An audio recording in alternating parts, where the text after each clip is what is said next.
Je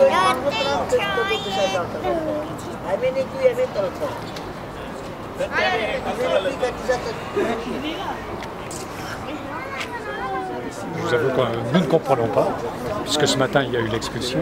J'ai sous les yeux le communiqué de presse de Monsieur le Premier ministre, M. Ayrault, du 22 août, dans lequel il dit que les opérations d'expulsion sont légitimes dès lors qu'elles interviennent en application d'une décision de justice.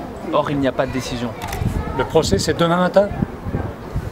C'est-à-dire qu'on expulse aujourd'hui des gens qui se retrouvent à la rue alors qu'ils sont convoqués au tribunal de grande instance demain matin. Incroyable.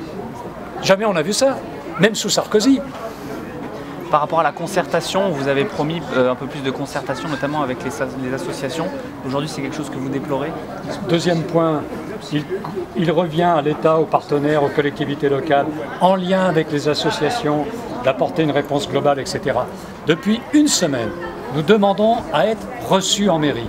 Nous avons même fait une délégation, vos collègues étaient là. Nous n'avons pas pu être reçus. Depuis, j'ai reçu un coup de fil d'un directeur général adjoint de la mairie me disant « Vous serez reçus lundi ». Après l'expulsion. Mais il ne m'a pas dit qu'il expulsait avant de nous recevoir. Peut-être qu'il ne le savait pas, lui, d'ailleurs. Mais voilà. C'est-à-dire qu'il n'y a eu aucune concertation, aucune réunion avec les associations. Les habitants du bidonville n'ont vu personne de la mairie, à part la police municipale. Rien. Qu'est-ce qui va se passer maintenant? Vous avez décidé de faire quoi? Les amis ont eu comme seule proposition, parce que ça c'est le troisième point de la déclaration de M. Ayrault, trouver des réponses circonstanciées, adaptées de logement. La seule proposition qui a été faite ce matin aux amis, ils peuvent en témoigner, c'est l'hôtel social pour 2 à 3 jours. C'est-à-dire que dans 2 à 3 jours, on les remet à la rue. Loin d'ici, dispersés, tous ceux qui sont sortis de la mendicité, tous ceux qui ont essayé de travailler, qui ont trouvé du travail, tous les enfants qui ont été scolarisés, c'est fini. On va les obliger à retourner à la rue, à retourner à la mendicité. Alors ce matin, comme ce n'est pas acceptable, ce n'est pas nous qui décidons, nous avons discuté avec les amis, nous allons nous rendre en délégation en mairie. Et nous demandons à être reçus, nous demandons une réunion de travail. Et demain matin, qui va représenter les Roms au procès? Qui va représenter le propriétaire au procès? C'est incroyable, incroyable, incompréhensible. Vous êtes inquiet pour toutes ces familles? Bien sûr que nous sommes inquiets. Ça fait X expulsions qu'elles subissent, c'est des gens qui se battent, tous les enfants étaient scolarisés, nous préparions la rentrée scolaire, nous étudions les dossiers pour l'emploi, nous espérions que les nouvelles dispositions sur la liste des métiers nous permettraient d'intervenir positivement. Là, rien, tout est détruit. Tout.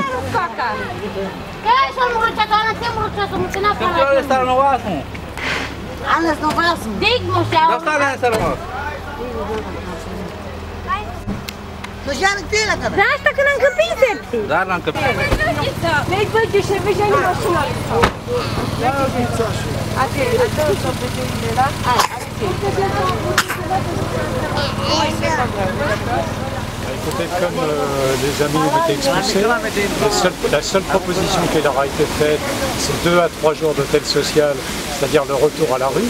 Nous avions décidé de venir en délégation demander une réunion à M. Choix, réunion que nous demandons depuis 10 jours et que nous n'avons pas eu, puisqu'il n'y a pas eu de concertation. Et, à notre grande surprise, nous sommes accueillis par un cordon de CRS qui nous interdit d'accéder à la mairie et qui nous interdit d'aller sur le parvis des droits de l'homme, car ce qu'il y a derrière, ça s'appelle le parvis des droits de l'homme. Bravo. Vous allez demander quoi alors? Nous demandons à être reçus par le maire et nous demandons à discuter des relogements, y compris s'il doit y avoir du relogement d'urgence, ça ne peut pas être pour 3 jours. On ne peut pas dire aux gens, on vous prend et dans 3 jours vous êtes à la rue. Eux, ils ont besoin d'un logement de longue durée pour leurs enfants, pour l'école, pour travailler. pas pour 3 jours. On se retrouve devant la place des droits de l'homme et qu'on s'aperçoit que les nouveaux socialistes nous l'interdisent avec un cordon de CRS, ça fait un peu mal. Vous voyez, qu'est-ce que vous êtes prêts à faire? Qu'est-ce qu'on est prêt à faire? On va se coucher là, on va faire comme les Roms. Qu'est-ce que vous faites vous, quand vous êtes à la rue? Ils sont déjà à la rue. On les remet à la rue? Eh ben on va être à la rue mais devant la mairie. La mairie d'Evry a assez d'argent pour les loger tous sans aucun problème. C'est une question de volonté, une volonté politique. S'ils ne veulent pas l'avoir, eh ben tant mieux. Ils vont nous avoir devant leur